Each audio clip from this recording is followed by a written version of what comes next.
Good afternoon, Bears. I'm your host, Sophia Tavanello, and this is Bear News One-on-One.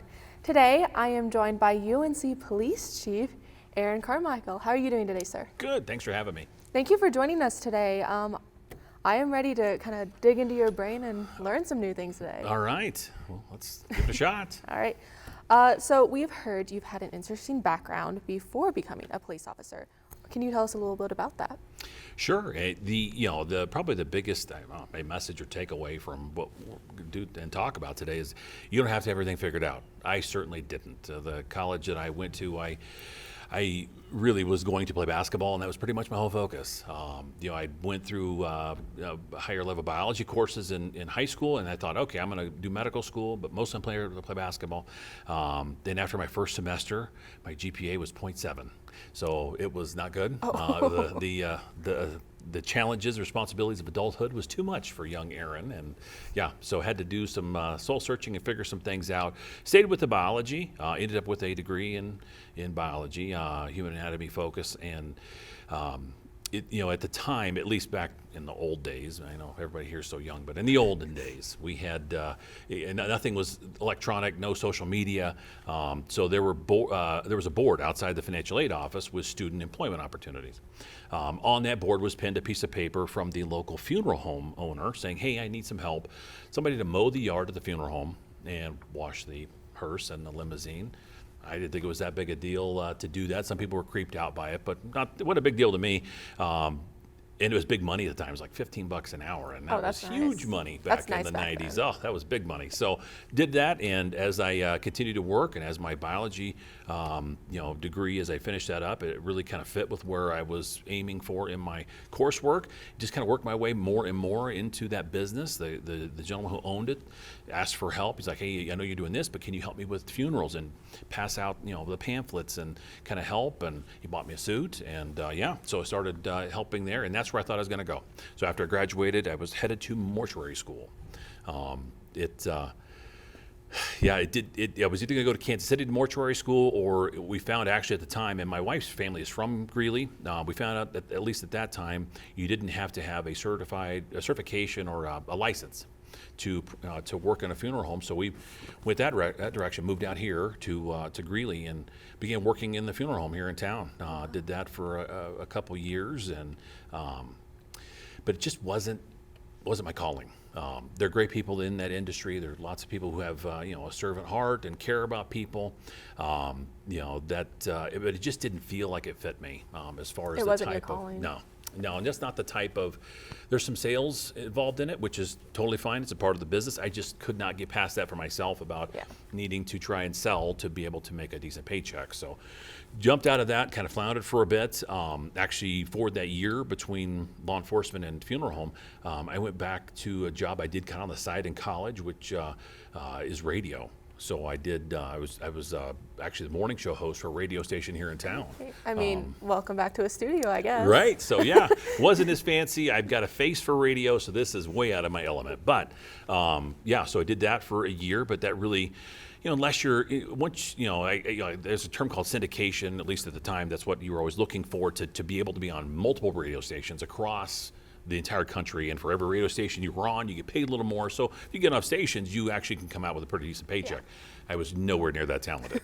So I was making $18,000 at the most at my height of my radio career. So the bills were piling up, and my wife says time to grow up and have a real job. So being around some friends who had gotten into law enforcement, it seemed interesting to me, and so I applied actually with Longmont first. It didn't work out. I made it to the final hiring pool, and kind of found out, at least at that time, agencies and the cultures changed a lot, where the police departments of today are really desperate looking for people because there's not as many people applying. Back then there was lots.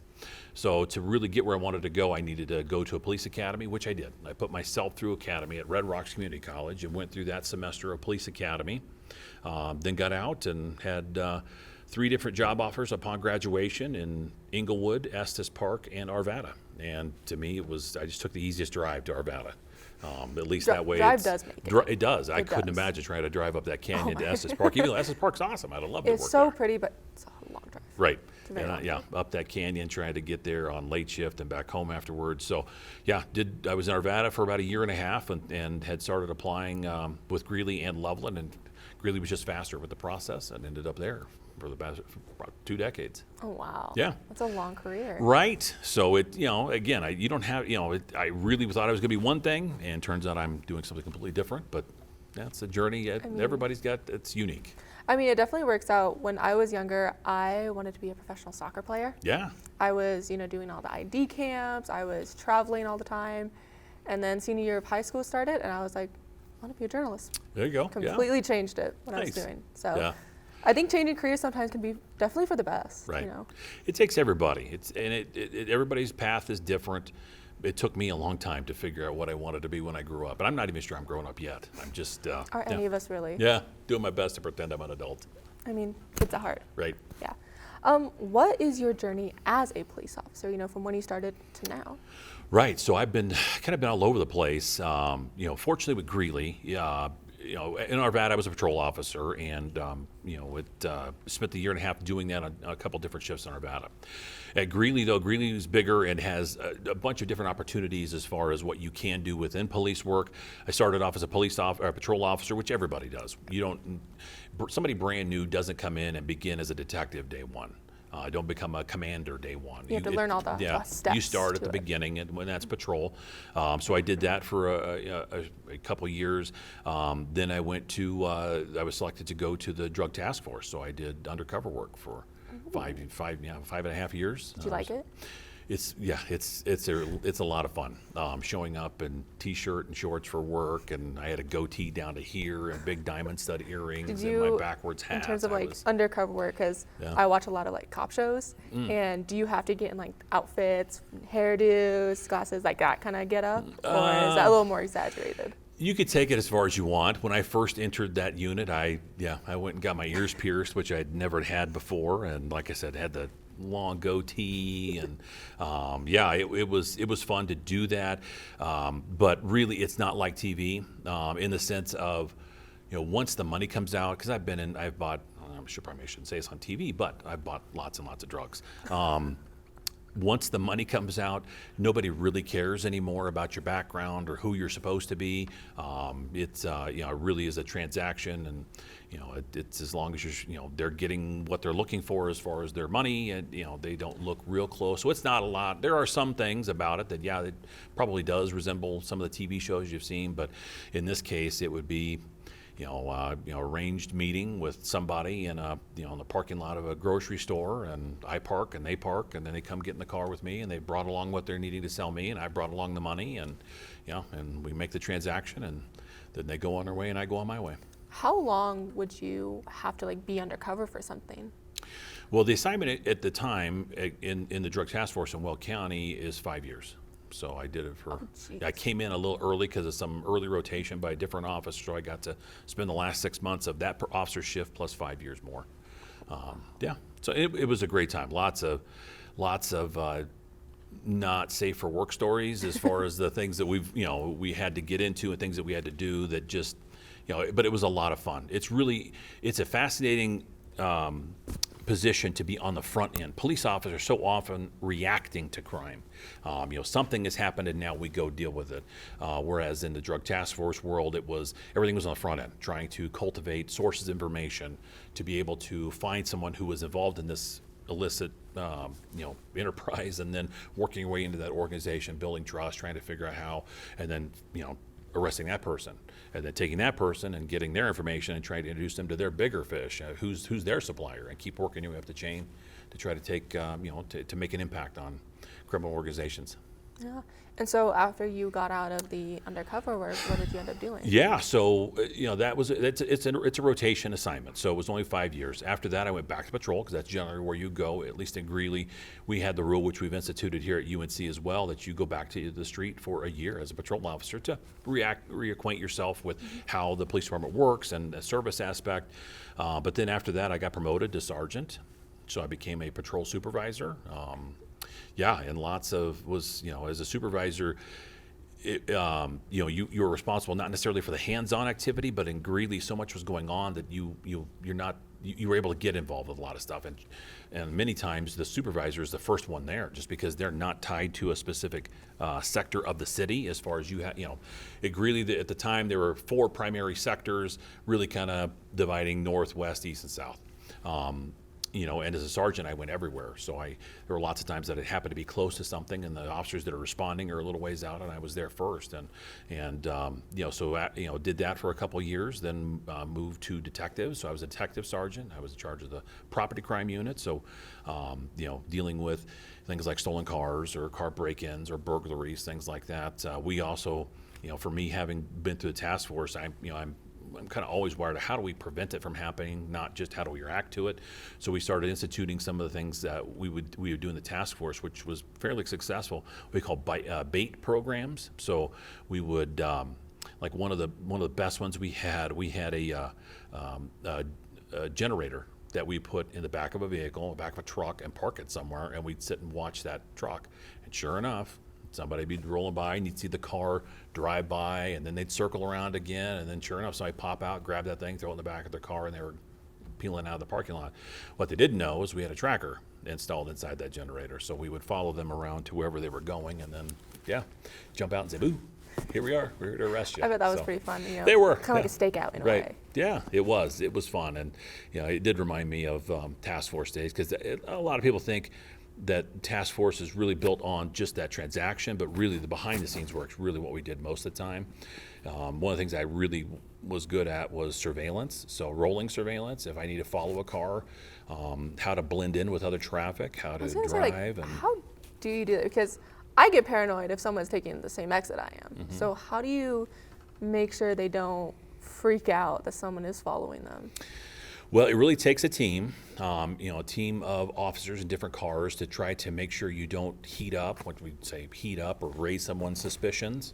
It takes some effort and it's like a big ballet dance as far as trying not to get too close and trying not to take too many turns with that person, because you're right. If somebody takes that same exit and then takes the left turn with you, then the right turn with you, then the left turn with you start thinking, what's going on with this car? It's sketchy. I don't like it. I freak out. Yeah. But if you get good at it, then you kind of learn to balance distances and things that you need. And we went all over the place. I followed a car from Denver to Green Bay, Wisconsin once. So it just depends on. How long was that? That drive took forever. But That's really impressive, though. Right. Yeah. And what complicated it was all the marijuana that they'd hidden in the gas tank made the gas tank so much smaller, so they couldn't carry as much fuel, and they were stopping about every 125 miles on the dot to fuel up with gas again, because they didn't have the space in their gas tank. So, but it was being a task force was an adventure, and you brought some of that to the property crimes unit. After that, got promoted to commander, so as a part of the command staff, and was responsible for a patrol watch now, instead of just a shift where you're the sergeant, here's the officers. I'm in charge of, here's 4 different shifts of officers and sergeants, and I'm in charge of all of that. Did that for a couple of years, and then went to special operations, which is more the specialty units. So your school resource officers, traffic units, the community engagement people, the fugitive unit. Those are the people that's the 4 units I supervised. That gave me a chance to do things like run the Greeley Stampede, all the security planning for that, which is a monster endeavor. It really to think about 250,000 people moving through a site over 7 to 10 days. It's a lot. It's like running a constant UNC football game all day, every day for about 10 days in a row. Yeah, I know someone who worked in UNC athletics, and he basically just helped set up the events, and it was chaotic. So I can't even imagine what it was like with security. Yeah, it's a lot, and there's a lot you have to think about. Okay, well, we can just use, we'll use metal detectors. We'll make sure everybody walk through a metal detector. Well, that's great, but what happens if you find somebody and you don't want just a volunteer citizen or student there at that gate, and they say, you've got something you're not supposed to have, and that person gets angry about it. So you need a police officer around to be able to, staging all those components of the parade and these big concerts, and gave me a lot of experience for what we're dealing, for what I'm doing now here at UNC, as far as the big events that we hold, commencement and concerts and football games, basketball games. Gives me great perspective for it. So we did that. I did that for 4 years, and then UNC needed a police chief, and actually the first time I didn't even apply. They had an opening for it, and they had advertised it, and I thought, not UNC. But then they wasn't able to find a police chief in that first process. They had to reopen it and do it all over again. And this time I thought, man, maybe this is what I'm supposed to do. And applied, and got the job. And I've been here now for 2 years. How do you like it?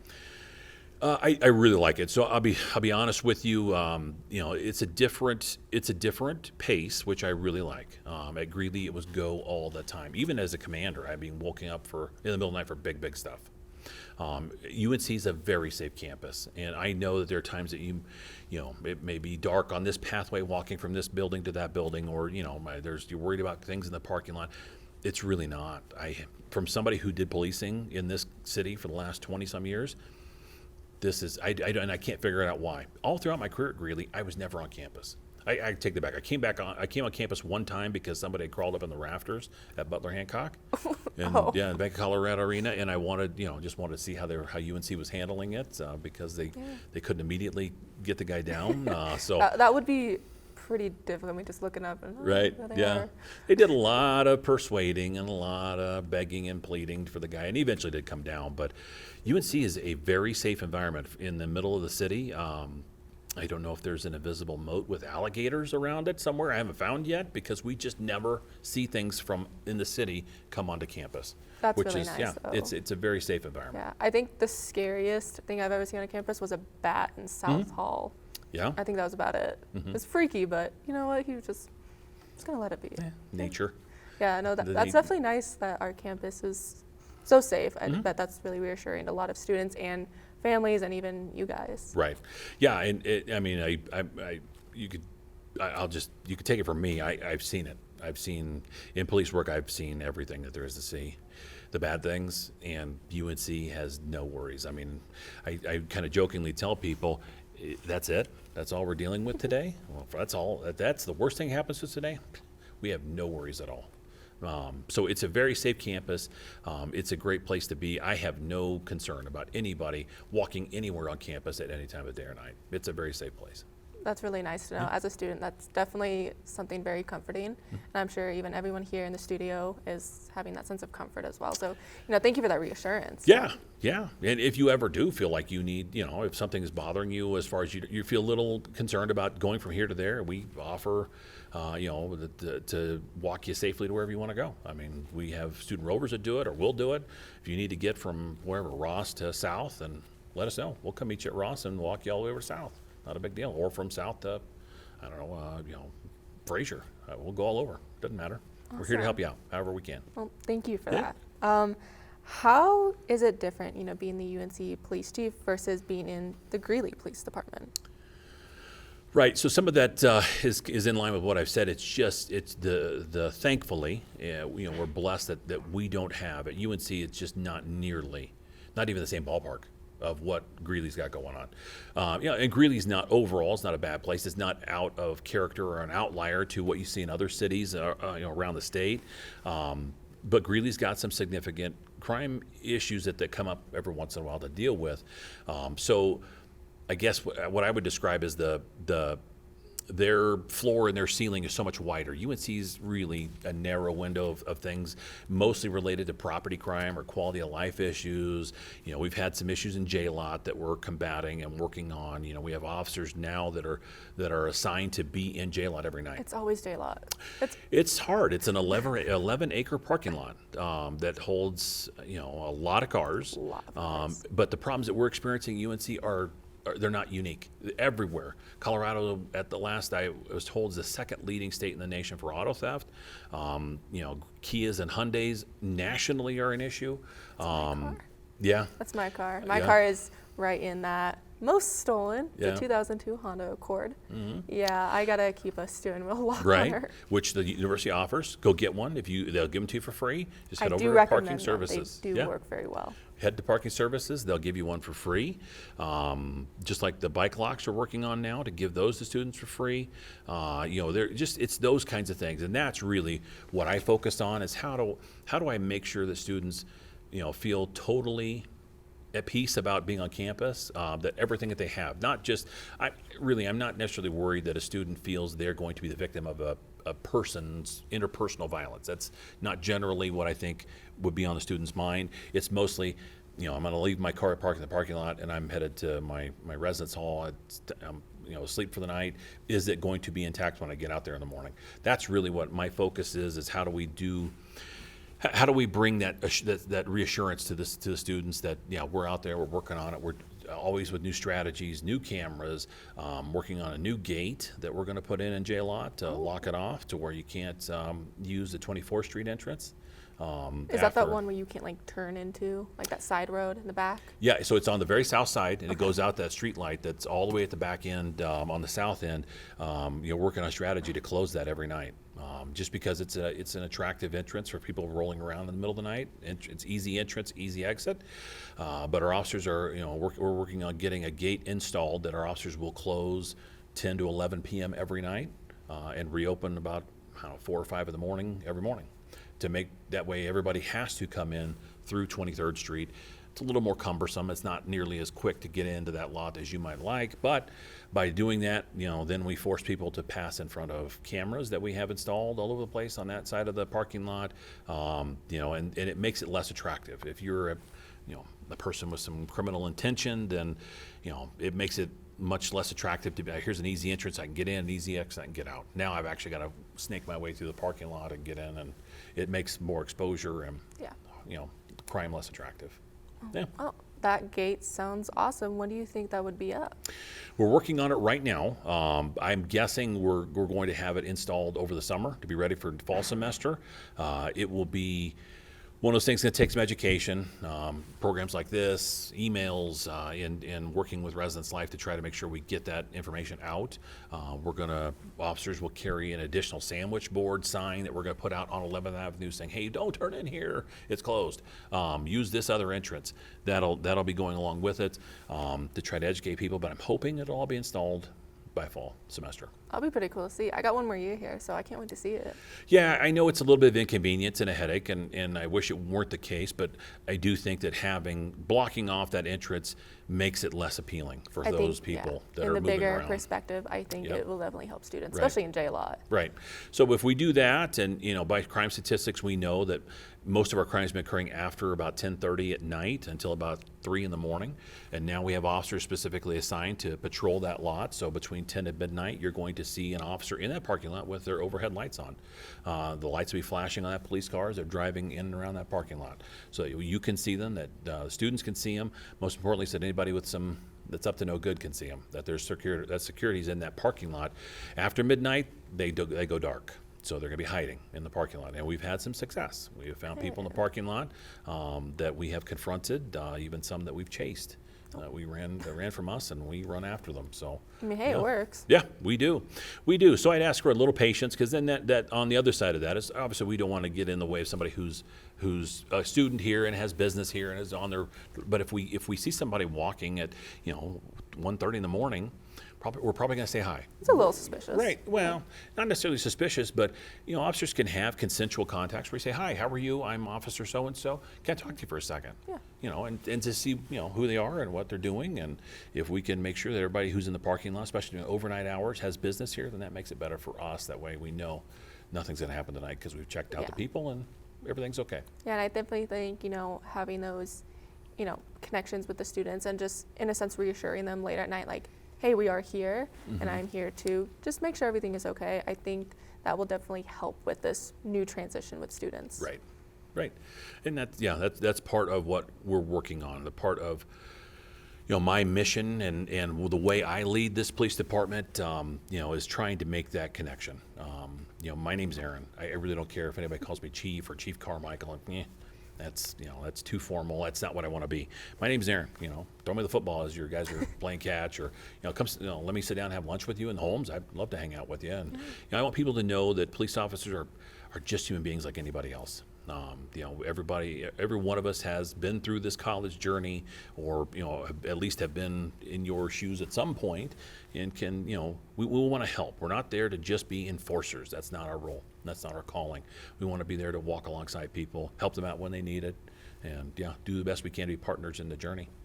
And, as a UNC police chief, how have you changed the police department at UNC since you've been here? Well, so I'm different. Most likely you probably don't have a ton of experience on how to recruit officers, and that's totally fine. For me and how you run a police department, I'm not interested as much in the person who has spent a long time trying to be the tactical operator, and they can shoot really well at long distances, and that's all good stuff. That's all good stuff. I'm not interested in the people who just want to run after bad guys and chase and tackle people. That's good too, but at UNC we're different. I'm looking for officers, and the qualifications that I'm looking for is somebody kind, is somebody empathetic. Can they, identify with and see what's going on and identify with those emotions and be compassionate? Can they be patient? And do they have a heart for service? If you have those 4 qualities, we can teach you everything else you need to know at the police department: how to investigate cases, how to handle evidence, how to talk to people. But if you can start with that, then that helps us to understand that this job, and this is where a lot of cops go wrong, and frankly where I went wrong way early in my career, is this job is not who you are. It's only what you do. Keep your identity rooted in the things that matter. All of us are, parents or husbands or wives or brothers or sisters or friends. Those permanent identities, those relationships are truly what matter. We just happen to be police officers, and we do a great job at it. We love it. We're passionate about it. But at the end of the day, if a person can be rooted in the things that truly matter, then everything at work just becomes a change we have to make, something we got to do this way. It doesn't call for us to sacrifice a part of who we are. And when I was young, I wanted to be the cop, and I wore my gun off duty all the time, and I want to make sure everybody knew I was a cop. But then when I didn't write a ticket the correct way, or I didn't handle this investigation the way it was supposed to go, when I get called into my boss's office, say, you didn't do this right, now you're asking me to sacrifice a part of who I am, because Aaron at the time was all police officer. I'm actually having to give up a part of who I believe myself to be to change it to something else. Whereas now, at UNC, we focus on the relationships that you have in your life that matter. And then when you don't write that report right, or you don't write that ticket correctly, it's just a small change to what we do at work. Hey, put this date on this instead of that date, or ask that question instead of this question next time. Doesn't make a difference as to who you are as a husband, a father, a wife, a brother, a son. That's all. That's where we try to keep it. So that's what I'm doing differently. This is a partnership. We're not here to be enforcement. It's part of our job, but I'm not here to make sure everybody understands that you better do it the way we say. That's not the way I operate. I have more fun, and I enjoy more being able to do things like this, talk to people, and show you that we're just people. I don't have the answers. My name's Aaron. I'm not the smartest guy even in this room. I'll do the best I can. We're going to work together. Most importantly, I will help you out in any way I can. And that's what we're trying to do at UNCPD. It's different. We've been pretty successful. We're seeing less recruiting issues than other agencies. Other agencies are suffering they're down 10% or 15%. They're just absences, and that's hard on a police department. For us, right now, we only have 1 vacancy, and there's somebody who's, we're waiting on a response from them if they want to take the job. So we'll be fully staffed if this person accepts. And I think this impact is working well. And that's just part of the philosophy. I could go on, but we've changed. Just to give you one more thing, we've changed how we look. We want to be approachable. In that navy blue uniform with everything from head to toe, we can look a little bit, like a security, like, I don't know if I should talk. Listen, we're just people, so we've changed now actually wearing these tan cargo pants. It does give up a little bit. We don't have that typical stoic uniformed look. But again, to me, that's ego, and I don't need the ego. I need somebody to be able to say, that person's someone who can help me, and I can go talk to them. So we look a little like security guards, but in the end of the day, we still have all the rest of the stuff on. We're still police officers. I just want to remove any barrier or obstacle I can from you reaching out for help. That's awesome. I think, adding a little more humanity and humility into jobs, especially as hard as being a police officer, right, will definitely, I think help on the job as well, because if you're having that humanity come from your, personal life, it'll definitely make you a better officer in your job. And, for me here at the studio, as the host, I have to remember I'm just a person. I have to be conversational when I'm talking, and being able to find that connection within any job, I think is making the job better. Right. Especially, this isn't necessarily as hard as being a police officer, but it helps. Right. Remembering that you are human. Yeah. So I absolutely agree. I think that's maybe the bridge that we've crossed, that everybody wants a competent police officer. If you need a police officer, you want to know what they're doing. But I believe it makes you feel so much more served, or you feel like you've had someone listen to you if the person is kind and can identify with you, has a relationship that you may know their name. That's why we put officers in these community engagement opportunities, why you see officers walking into classrooms saying hi, or the cultural centers. We're all over the place just to make a positive impact, so that you have a connection and you know somebody, and that person can help you. It's not just a kind of sterile surgical, this is a cop and this is what they do. These are hopefully we're your friends.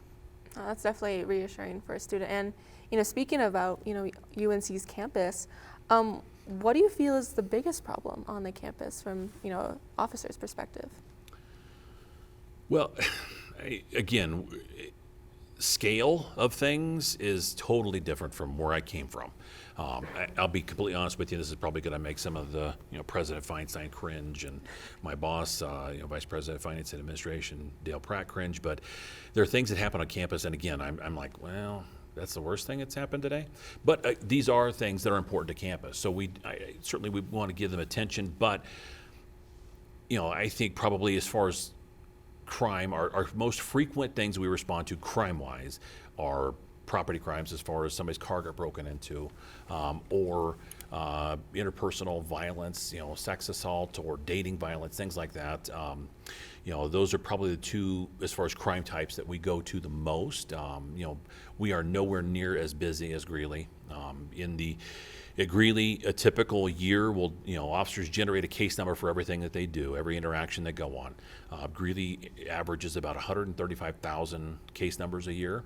A busy year for UNC, 7,000. So by scale, we are a completely different zip code. But the things that we would deal with, as far as like crime types, that probably opportunity or challenge or things that I work on is just making sure everybody on campus knows we exist. I have had so many conversations, especially on move-in day, where I've had parents approach me or students approach me and say, hey, are you guys security?